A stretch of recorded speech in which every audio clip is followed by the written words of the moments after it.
Hey everyone, welcome to edX Pixel Expo 8 monthly webinar global webcast October series, an event that happens every 8th of the month where we come together to convene over a united cause, that is our love for diving and also the oceans.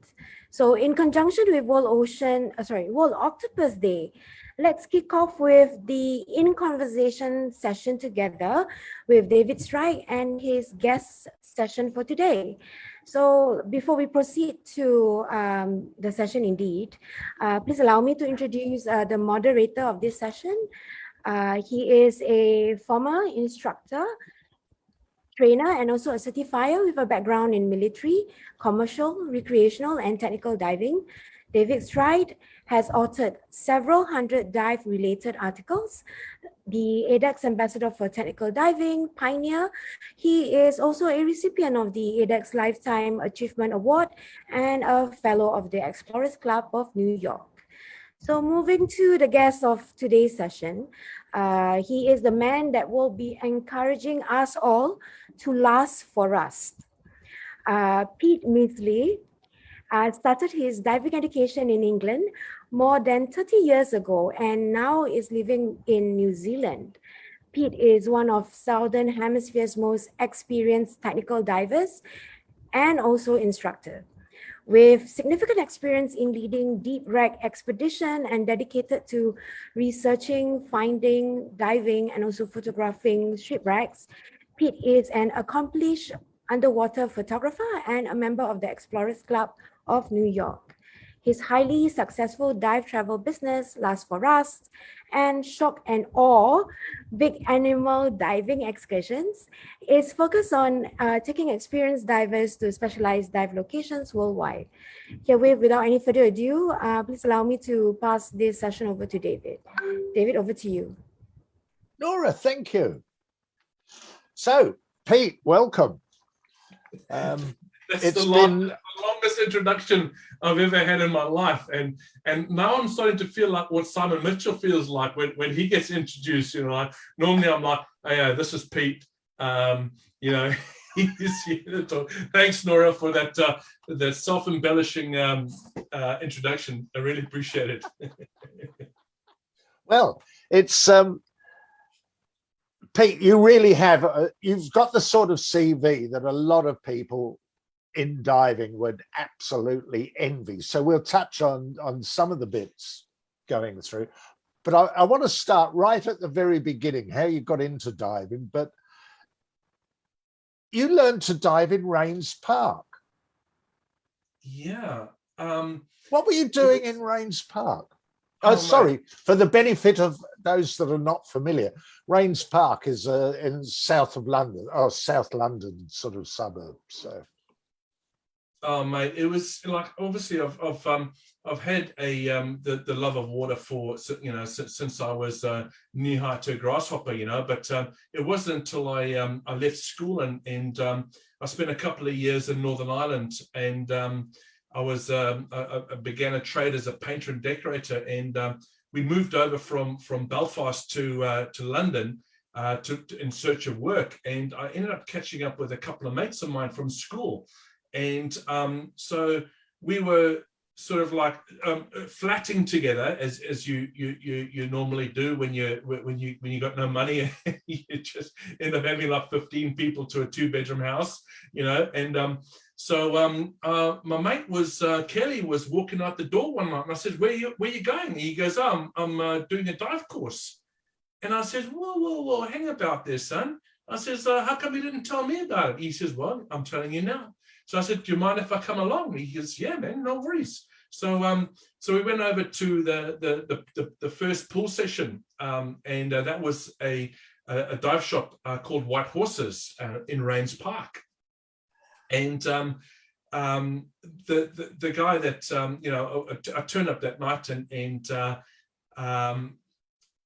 I walked up to the main instructor there and I said, hey, listen, man, is there any chance of me giving it a go? And he goes, look, I'm a little bit busy tonight. I'm teaching all the rest of it, but there's my dive master here who will get you in the water and get you blowing bubbles. that the guy that took me in the water for the very first time was a guy called Lance Jones. Really? Yeah, and Lance, like where I am today is largely accredited to Lance, and he's my mentor, and he basically, he got his instructors a little bit later on later on that year, and as he was building up, I went over and, Right. and I ended up getting taught by him, What sort of, sorry, what was the course? Was it a paddy, or what was it was just a paddy up a water course, Yeah. Yeah, it was just, I didn't care. I was just like, I just want to go and do that, I want to go.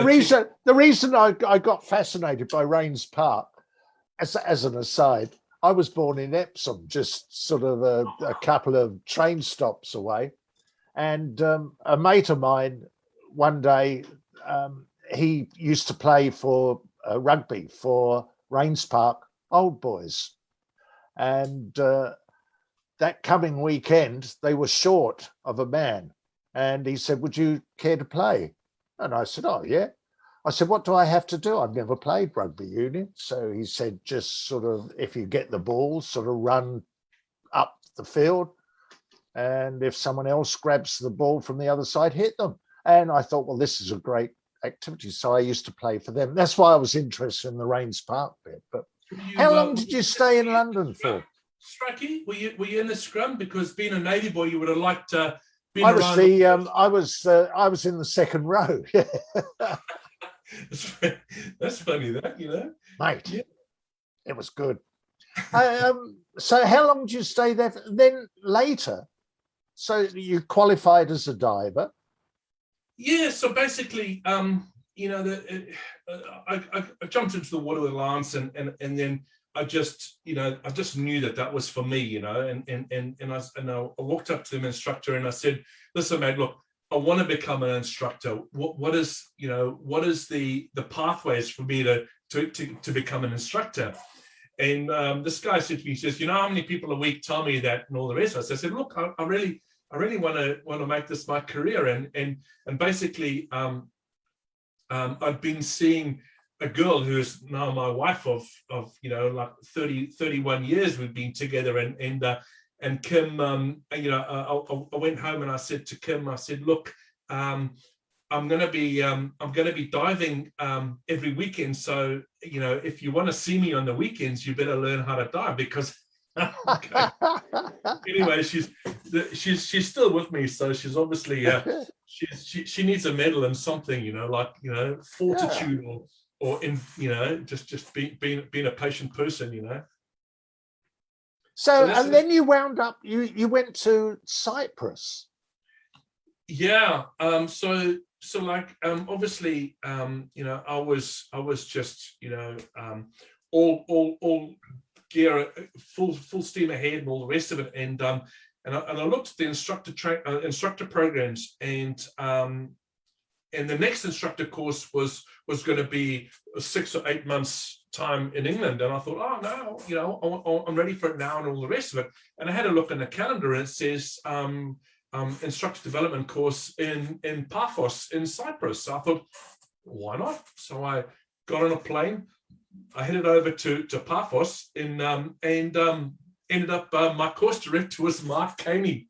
God, sounds like a who's who, doesn't it? It was just super fun, And anyway, so I we had a ball, and I ended up, finishing my instructor course, and the guy that I was bunking with was a guy called Walter.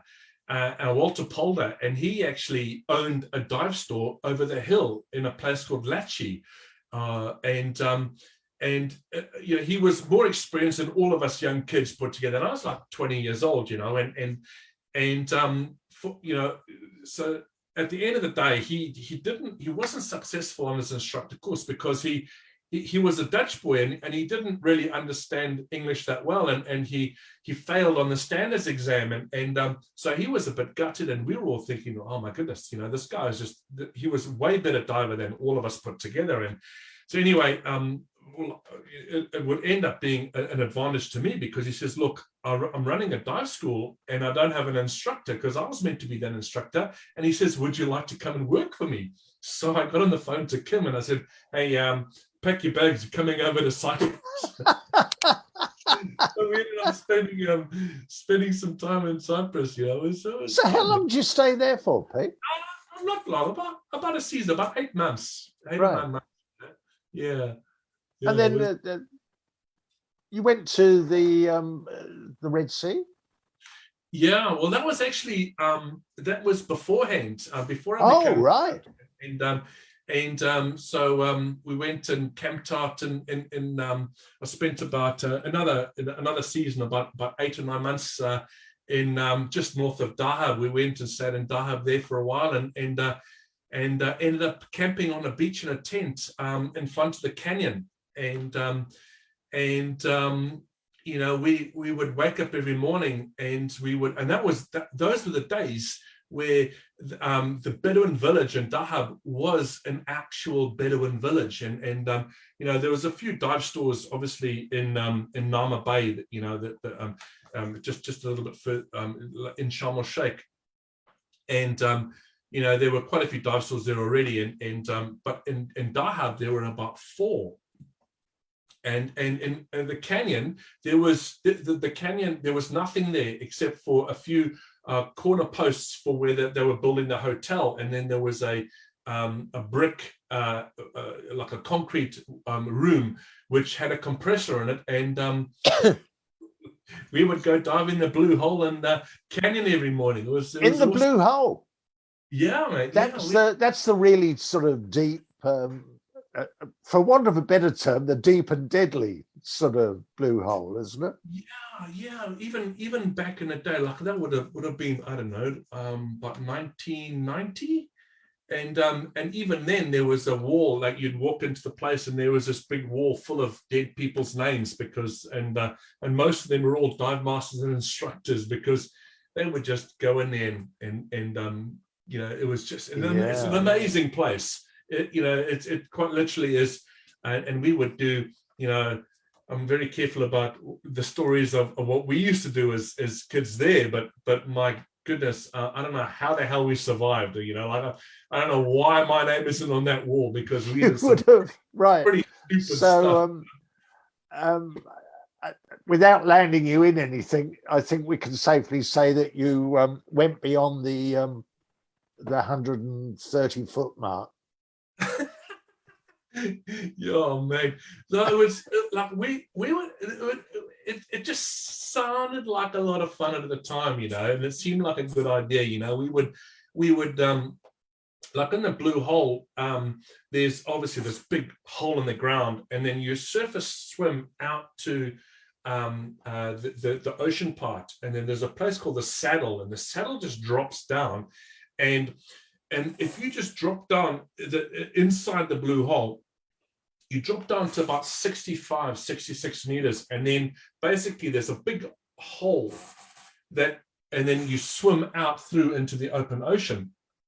And obviously nowadays with rebreathers and Trimix and all the rest of it, people have been to the bottom there and all the rest of it. I'm sure there's this big pile of dead bodies, and apparently there are, yes. We just used to like bounce it. I'm talking old school. I'm talking single 50-liter steel tank.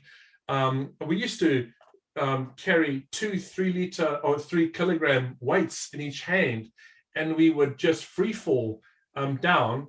And like I said, I don't know how the hell we survived that, but and we would just like bounce it through.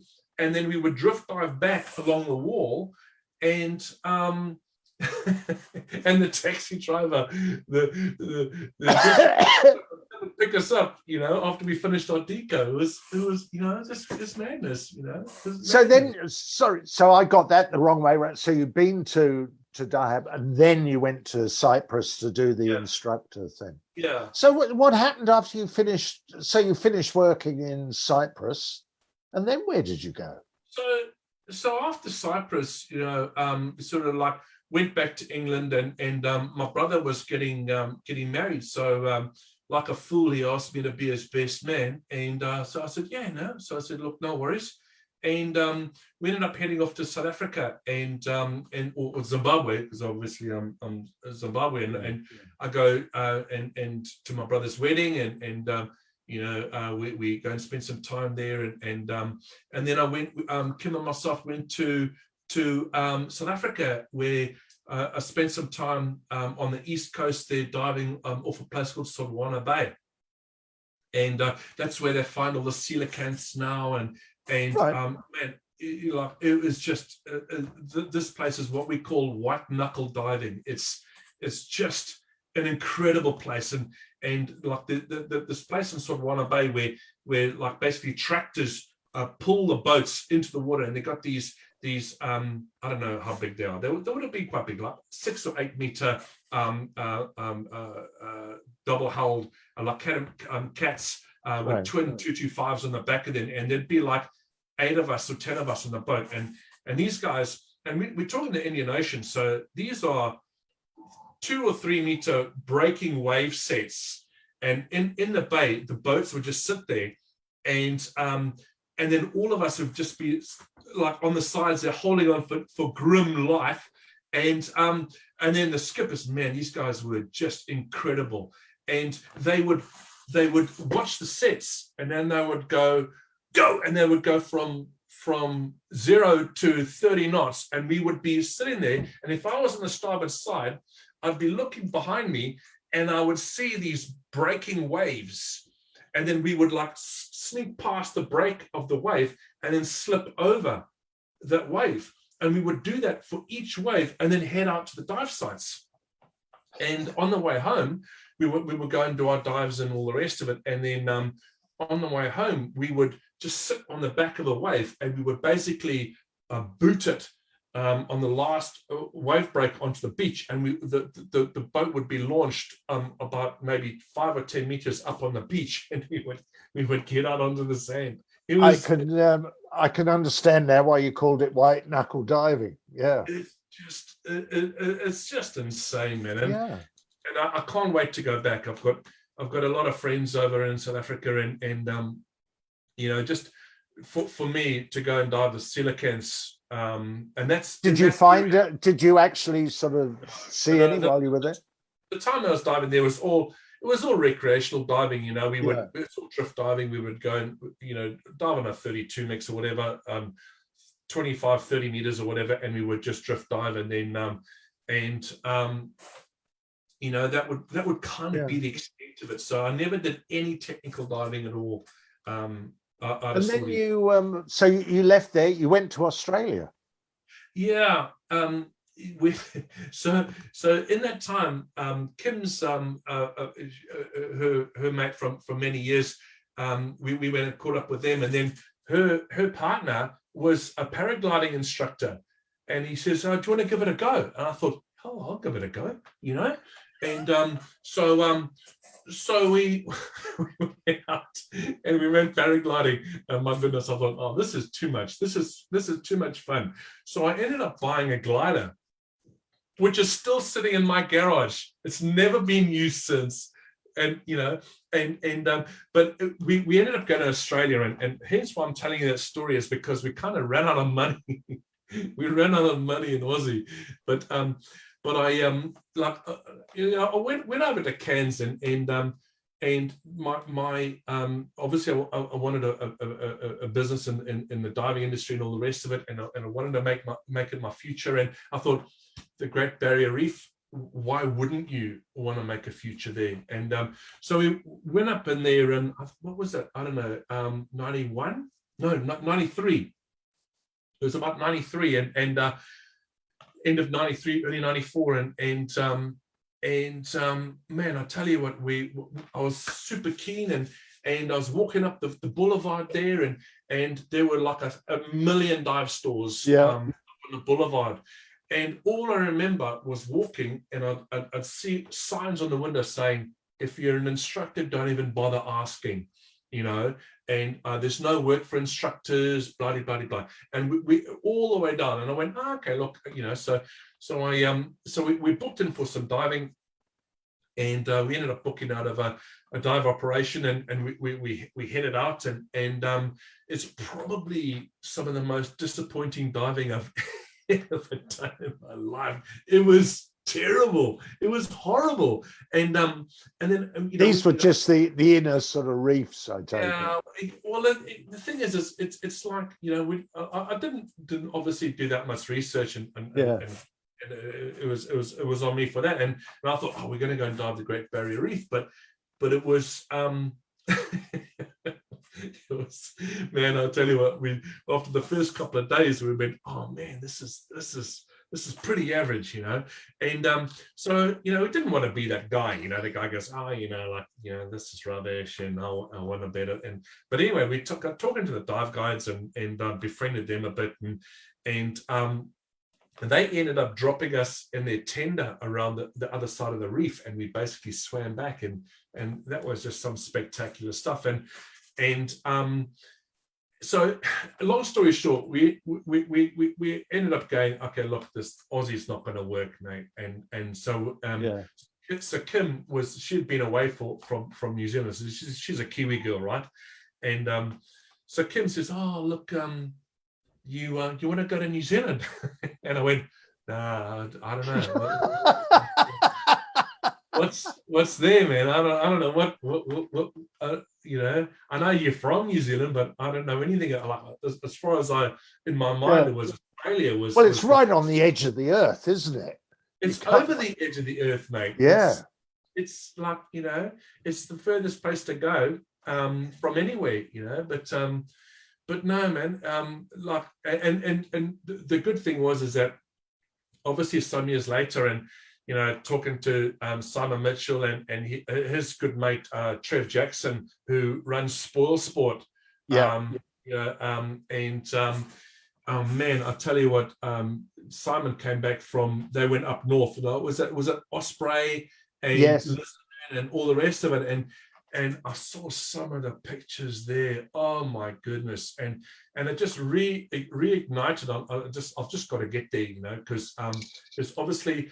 And again, later on, I learned that in Australia, the operators have only got a certain amount of moorings, and then they only go to this mooring. So like each mooring does like 1 million dives a year, and that's why they're just absolutely, like, for a person who's never dived before, like, they'll go and see Nemo, and there's Nemo, and it's great. Now I'm going to cut across, because fairly obviously time's sort of galloping past, but you went to New Zealand, you worked there for a while.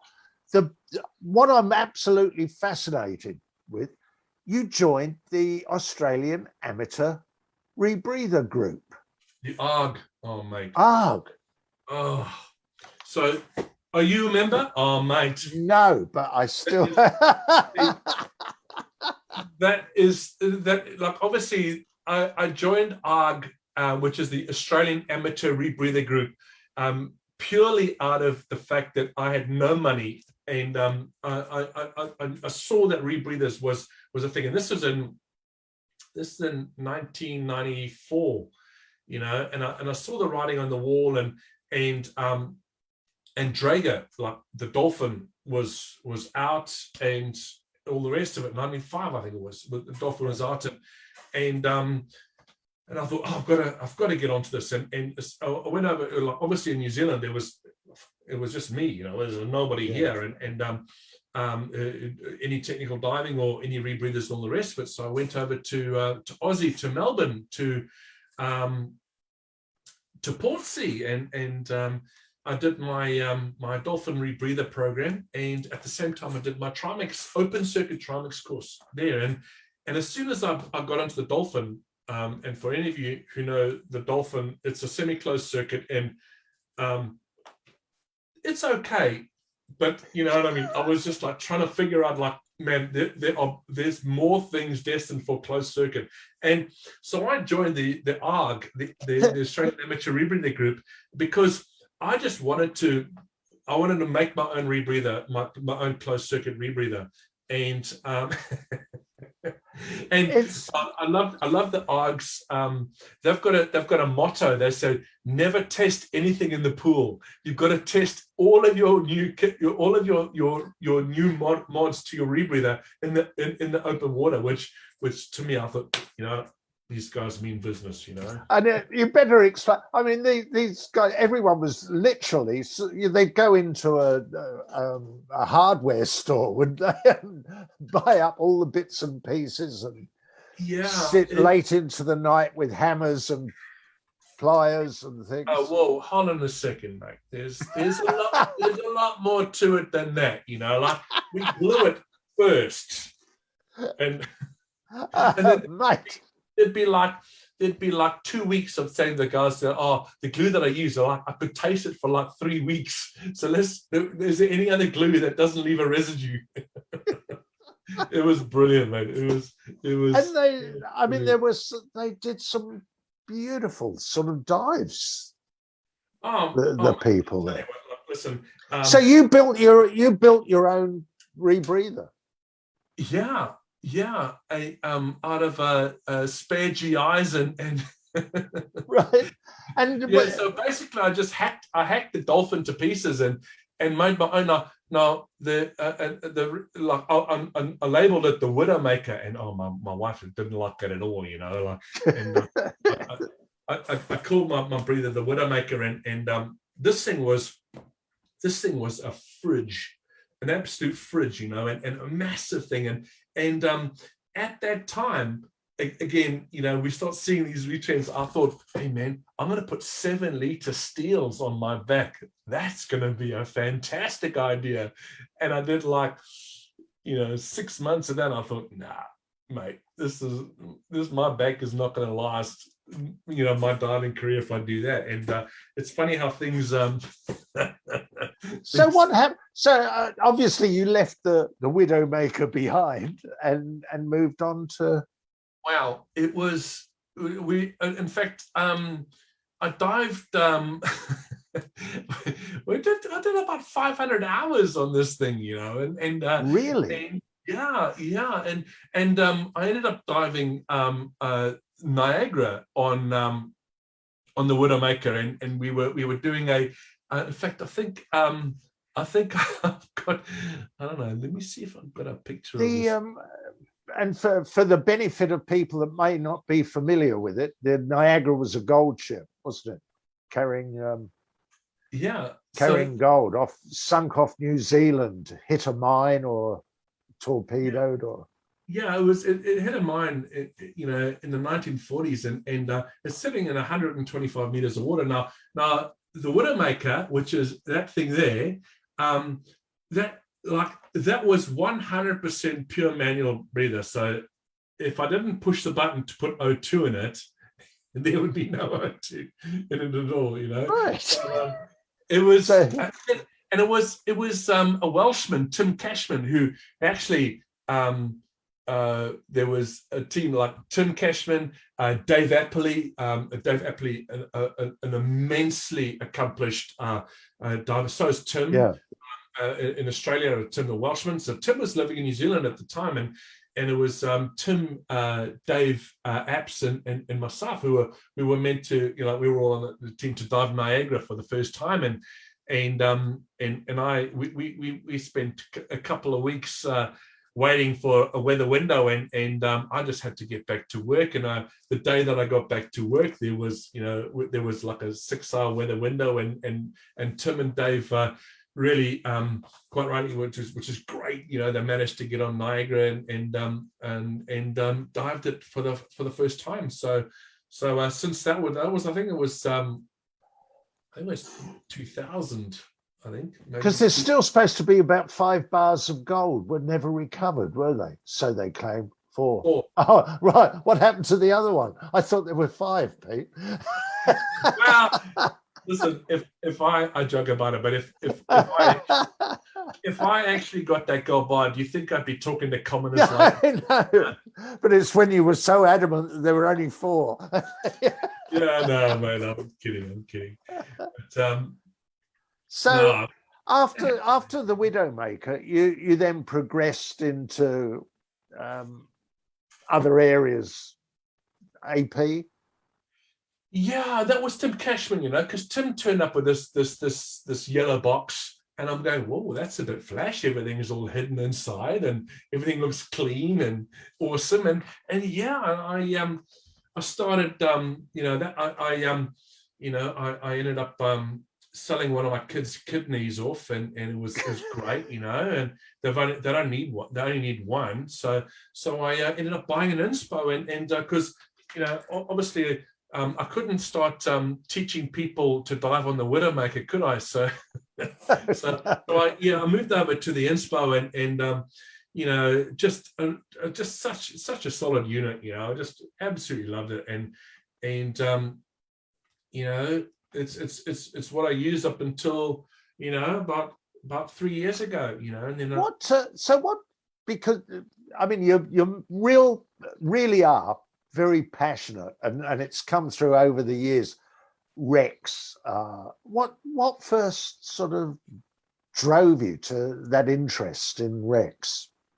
Oh, mate, I'll tell you, and I think it goes right back to grassroots, and the thing is, like, when I cut my teeth in diving in the south coast of England, and there, all the guys talk about there. No one back in the day talked about equipment. No one talked about how you looked in the water, because it was dark. Everyone was like grappling along the bottom. I'm sure everyone just buoyancy was terrible, and but everyone was just so passionate about Rex, and there were just a gajillion Rex there for the picking, and we formulated a club called the Muff Divers Club, the Merton Underwater Fun Divers Club, and what we would do is we would just a good friend of mine, Matt, was a security guard, and he would do all the research, because he was doing nights, and he would have nothing to do, and he would do all the research. And then every Thursday we would meet up at some local pub, in South Auckland and South London, and then we would discuss, okay, who's going to be organising the boat, and this is the wreck that we're going to be diving, and blah blah blah, and we just, man, it was just, I absolutely loved it, and obviously being I was on the bones of my ass, and I was working as a labourer stroke painter back in the day, and one of my dive buddies is a boy called Duncan Brown, and he was a solicitor, so he had a Sierra Cosworth. Whoa, that was like the nuts, and of course he would come and pick me up every like Saturday morning at like 4:30 in the morning, and we would drive up to Stony Cove if we were doing training up in the lakes, or we go down to the south coast, and it was a wonderful culture, and that's where my lust for rust was created, and Is it the history of the Rex that sort of grabs you, or just the fact that they're there and there's things to be discovered in them? The history and creating like a human side to it, they're just a rusting piece of like junk on the bottom. Yeah. So the more you learn about how that wreck went down, what is the story behind it, all of the human elements. That's why, like, when you start looking at how many people actually take pictures of things like toilets, like, well, why would you take a picture of a toilet? But underwater, they seem to be like a magnet for people. And I guess it's all through the human side of things, like it's we try and create a bond with what's going on, like what she got hit by a torpedo, how many was on board, and even like in truck where I frequent, a lot of people lost their lives, a lot of people lost their lives, and there's still so many remains on the wrecks, and the thing is, like, now it's just, man, it's just so humbling to be able to be allowed into these these And I tombs. suppose there's a finite life to them as well, isn't there? I mean, they're starting to collapse and decay. How many times have you been to truck? Because that would be your, for want of a better term, one of your favourite sort of stomping grounds, wouldn't it? How many times have you led now trips to truck? 34. I've been to truck 34 times. Like this, Wow. this May would be 35. And obviously, we all love to be going. So because you've got the problems of logistics as well, haven't you? There, if oh mate, taking rebreathers and gas and yeah, it's but again, that's just a logistic, so I ended up like you know the old adage, if you build it they will come, and so I just bit the bullet, and I bought originally I bought 20 sets of rebreather tanks, and I bought a pallet to sorb, and 50 stage rigging setups, and then that was like 15 years ago. Now I've got 58 sets of rebreather permanently at truck. Yeah. And and I guess we're all a victim of circumstance and all the rest of it, and about 6 years ago I ended up having to buy an oxygen generation plant because I wake up one morning, and as per usual, like Groundhog Day, you get into the swing of things in truck, and you go down to the dive shop to get your kit ready. And so I walked into the area, and there's this chair with a there's this bit of cardboard on the chair saying, sorry, no oxygen today. And I had like 38 rebreather divers out of the 45 people that are out on the trip. Oh, so of course my heart just jumped out of my mouth, and I had like 4 heart attacks between the door and the filling room. So I went to the guy, and I says, what's going on with the sign? He goes, yeah, we've got no oxygen. So I said, okay, where can we get some more? He goes, well, the place that gives us the oxygen is they don't have any more. So I said, is there anywhere else that, and this happened to be an opposition company up the road who brought it in cryogenically, and they said, we don't have any more. And anyway, so I said, look, is there any other company that in Chuuk, Moen Island, the main island there, that has any oxygen? He goes, well, there is this one company these Filipinos own, and just north. And I said, take me there. And so we went. It took about an hour and a half to get there. It's only about 5 kilometers because the road's so bad, And so I go up to the guy, and I said, look, and there's this big oxygen generation plant there, and I said, look, do you have any oxygen for me to buy? And he goes, sorry, mate, I've got no oxygen for you. And I went, okay. And it was like, today was like Sunday, right? So I went, what about tomorrow? And he goes, no, I've got no oxygen for you tomorrow either, So I went, okay. And I'm sitting there just quietly panicking away. And I look over to my left, and I see these 4 G bottles, the big bottles of oxygen. And I said, are those full? He goes, yep. And I says, who those for? He goes, they're for somebody else. So I just put my hand in the back of my pocket, and I gave the guy $1,000 US.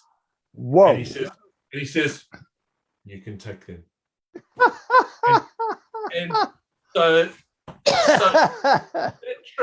that trip cost me a lot of money, but as a result of that, I said, look, I can't operate a business like this. No. So I ended up getting this this U-Butte big 1,500 liter an hour oxygen generation plant, and it got it shipped over, and now we don't have any problems with oxygen. What do you do? Because your other place, Bikini Atoll, do you have similar sort of setups? Bikini is like, yeah, the logistics of Bikini is challenging, to say the least, because everything, we have to ship everything to Majuro, and then the boat, because we were using a charter boat with a chamber, because I won't dive Bikini without a chamber, mate. There's too isolated, for the technical diving that we're doing, and so all the stuff goes to Majuro. So this stuff's going to leave, like helium is going to leave 6 months before, in order for us to make sure that it's going to be there. So, you can't have guys turning up and going, hey, man, I'm sorry, you're all rebreather divers, but there's no helium and there's no oxygen and there's no salt for you, Yeah. So, but now, your other sort of something that you've really, or come on in recent years, more or better known, a photographer. You've been absolutely sort of rocking it in terms of wreck photography. Oh, thank you, mate. That's very kind of you to say that. I just, I guess it will stem from, again, we go back to grassroots, and back in the days in the UK, in the early days, it was, going hunting for spidge, spidge is a nickname for brass and goodies and artifacts and all the rest of it. And I was absolutely terrible at getting any artifacts whatsoever. So I ended up just getting myself an old Nikonis 3, and I thought, look, I'll start taking some pictures, and then it kind of grew from there, and I've just, man, there's, like, for me to get in the water without a camera it's quite, like, I really enjoy the art of taking pictures, and have you've learned from people like Lee or Lee Bishop or Becky? Bishop, he was shit, man. He was kicking it, and still is. He was taking long exposure, like, and this is on slide film, and you could only push slide film like maybe 4 stops or 5 stops at the most, like, so that was a big, there was big influence, on me, and like, looking at these days, and we got so many amazing photographers, like Becky Kagan shot, man. This girl is like slamming it, and there's a lot of guys out there, and I just mentioned Becky, but there's a lot of very capable people out there, which is the good thing is that all that does is it just makes you want to do better. And I just, and it's, on the photographic side of things, you're like, I'm more sort of like arty-farty sort of, stuff and all that. And I just love it. And just getting these long exposure, multiple exposure images where you would never ever see that on a dive, because you would have one light or maybe 2 or 3 lights, because like now it's getting quite popular for people to use multiple lights, which is great. It just, again, it makes people more creative and with their lighting, and it's just like for people to look at an image and go, man, that is just fantastic. Because you've taken part in quite a few expeditions as a photographer, haven't you?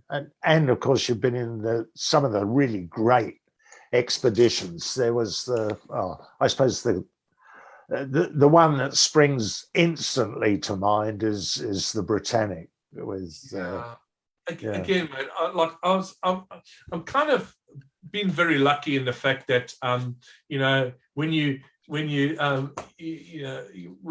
surround yourself with people who are you know, they're massively better than you, and all that makes you do is just become a better person, a better diver.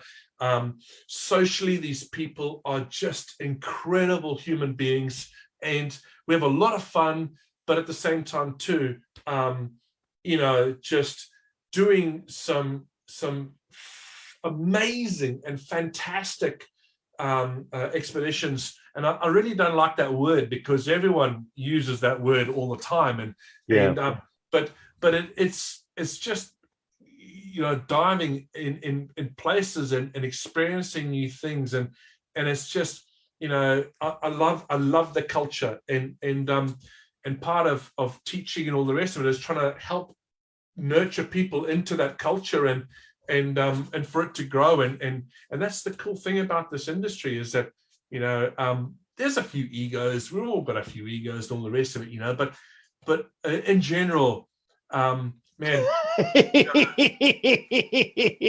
that's what I always used to claim. That was the annoying thing about Oztech. I used to say, all of those people, they all think their ego's bigger than mine. that's impossible, mate. You know? Of course it is. But man, what you know, Richard Taylor and you did with you know, you guys did with Oztech, man, I tell you what, that was just utterly incredible, Strikey.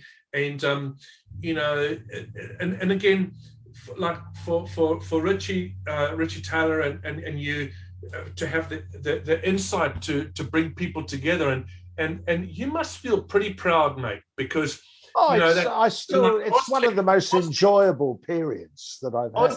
Oztech was the foundation stone for everything tech, and like, how many tech shows are there? There's like a gajillion now, which is good, which is healthy. It's awesome, you know. And mate, you must feel pretty proud, mate. You know? Oh no, it was good and a lot of fun, and it still is a lot of fun. You know, the people that we met during that period are just superb. Sue way better than you. Well, the other thing is that we wouldn't be like 2.5 years ago. The search for the fortune-telling parrot was largely made up of people that would have been get rid of these restrictions, and where they're going to find that parrot. Hey, now, sorry, back to because time is pressing on. You've been involved in. Let's cover some of the other sort of areas. You've been involved in scientific research. You've taken part in a number of research things, haven't you? No, that has been okay. So having, you know, and again, being surrounded, and the cool thing about what I learned a long time ago is to surround myself with people with, you know, way more intelligence than myself, which is actually not that difficult to do. When you got a mentality of like a 4-year-old, then you know, but you surround yourself with these amazing people, and it's just incredible. And you know, like I've been very fortunate to be involved in 7. I've actually, you know, been involved in 7 papers which have been published in major journals around the world, and the thing is, like, now this all relates to diving physiology, isn't it? But like, you know, again, you know, I've really enjoyed having the opportunity with Simon Mitchell and Neil Pollock and Nick Gant, and you know, all, you know, just incredible people, and you know, the only thing that will never happen in my lifetime is, have you ever had an email from Simon? Yeah, have you had an email from Simon? Have you seen once? Yes, mate, Simon, and he's got this 1.5 pages of acronyms and accomplishments, and he's awesome, man. And we there's like he's also, the cool thing about him is that he, we dive buddies, and we model for each other. So if anybody has been to any of these conferences and they go to Simon's presentation and they see pictures of me, and then of course I'm the butt of his jokes, and on my presentations, then he's the butt of my jokes, and it's just I just love it, man. It's just brilliant. And what are some of the things that you did? So you've been involved in the pre-breathe for the 5-minute rebreathers.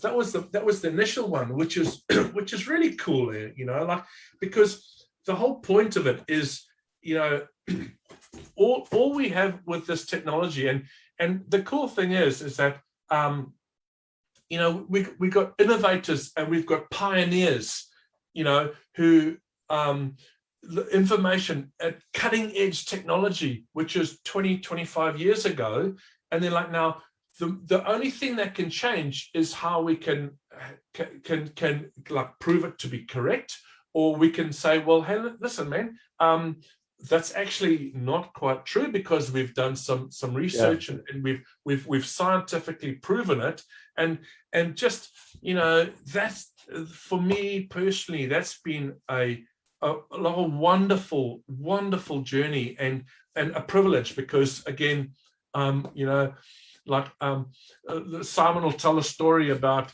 the guy goes, hey, listen, on our 5-minute pre-breathe, the people have got to be on the rebreather inside the room, and for 5 whole minutes, and he says, well, what we wanted to do was we wanted to recreate the goings on the back of a dive boat. So of course he says, had it not have been for Mesley spouting absolute rubbish for 5 minutes flat, he says, and of course I thought that was quite funny, but I didn't think that was actually true. But then I would walk out the room and I'd come back and there'd be in silence, and then the guys would be going, oh, thank God you're back, because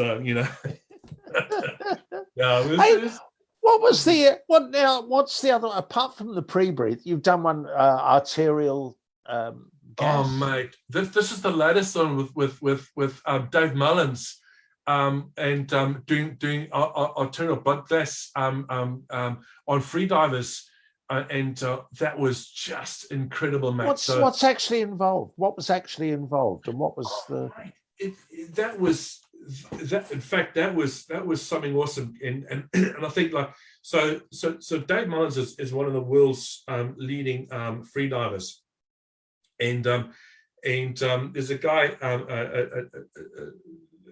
Tom Scott, who was actually the lead on this paper, and Simon was helping Tom out, and he said, look, they wanted to do like freedivers, like what happened physiologically and with blood gas, and everyone knows about shallow water blackout and all the rest of it, but no one's actually ever done a 60-meter free dive and taken a blood sample at 60 meters and then back at the surface again without Dave taking a breath.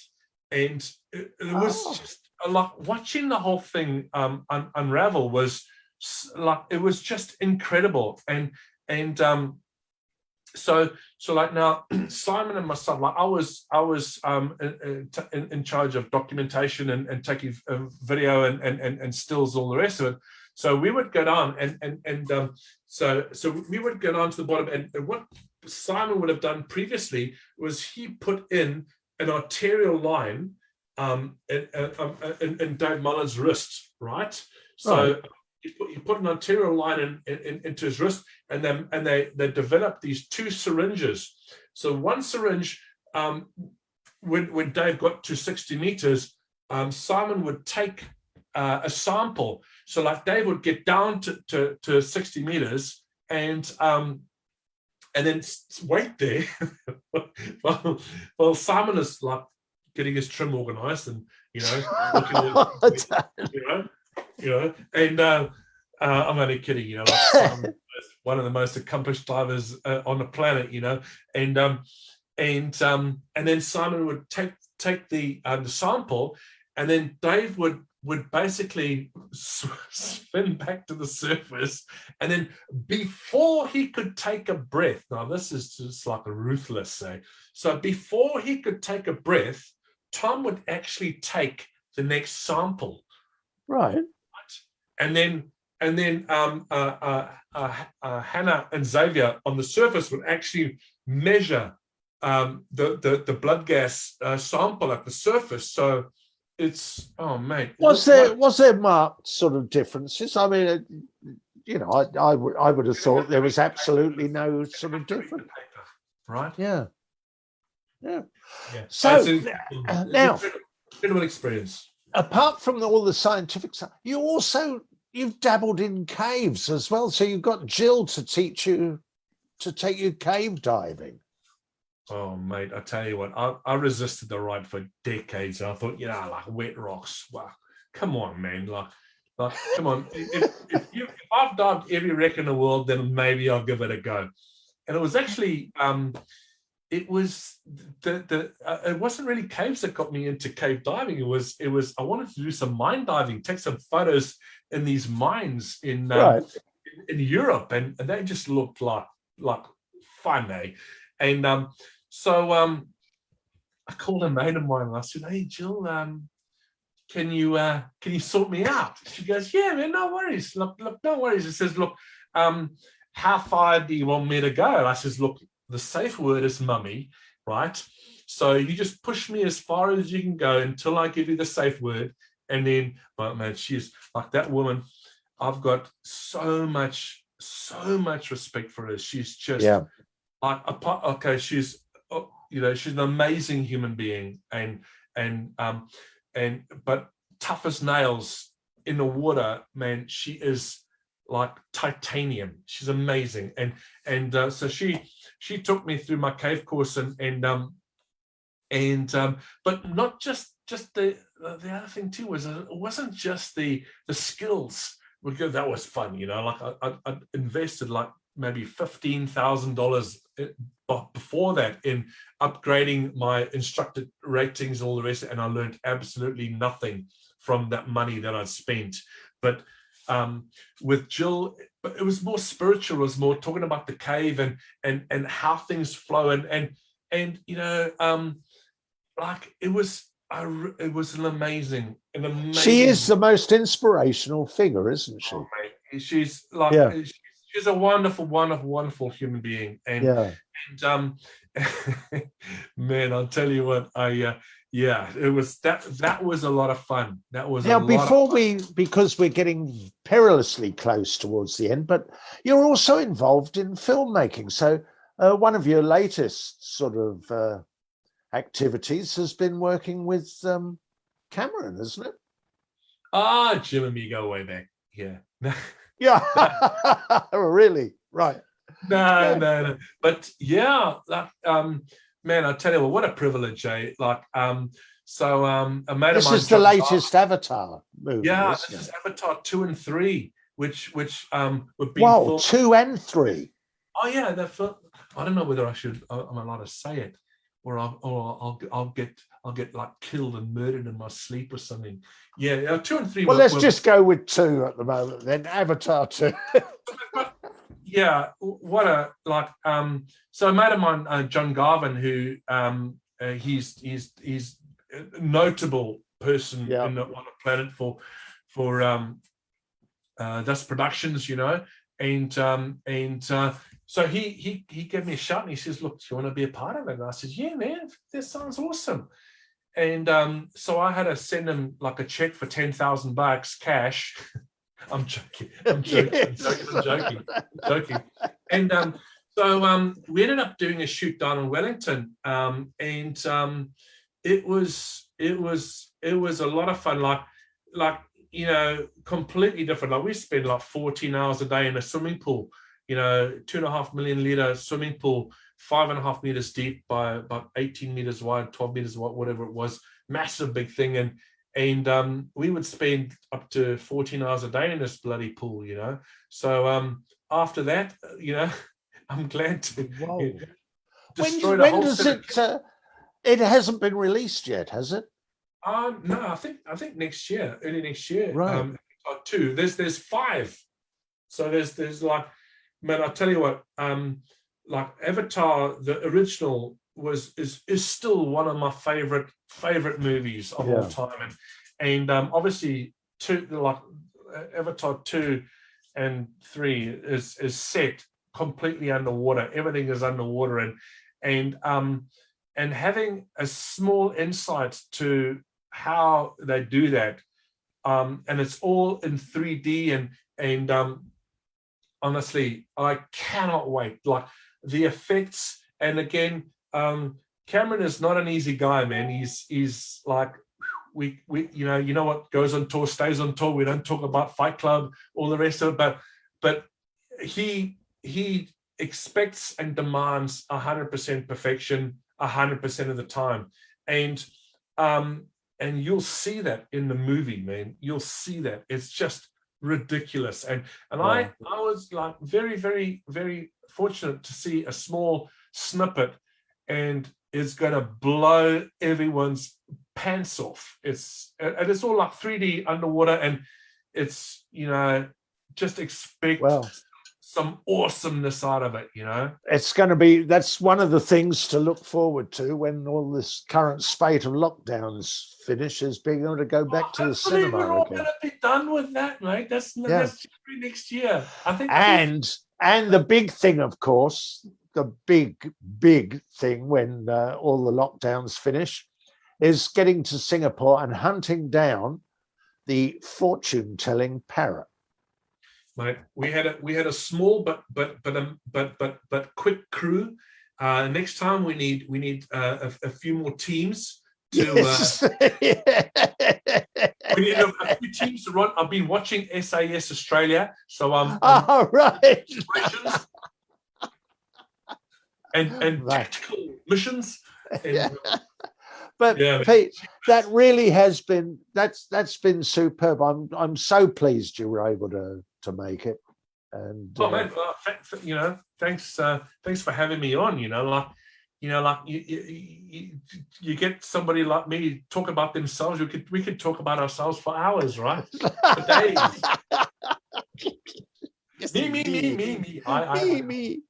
Well, that's how it started, wasn't it? The memes. Yeah, the memes. Oh, now, right. is Nora there? Nora, wakey. Hey. We must have come to the end, Nora. Yes, we are. But it has been quite an interesting sharing. Very enjoyable listening to all those stories about what you have done, Pete. And thank you. Really appreciate that, especially the last part about the Avatar. I will not tell anyone about Avatar. Good gal. Don't tell a soul. No. Those people that are watching, just don't tell anybody. What Avatar 3? We don't know. No idea. Anyway, thank you so much, Pete and David, for the wonderful bubbly stories, I must say. Just that I think you guys are lacking of alcohol. But aside from that, I think the energy is fantastic. And also everyone that is tuning in, please do stay tuned to the next session happening shortly with Enrico Somogi on the topic creative underwater photography with a compact camera. And that is happening at 6:30 p.m. Singapore time. Nice. And well, I guess that's about it. We have to bid adieu until the next time we see each other. And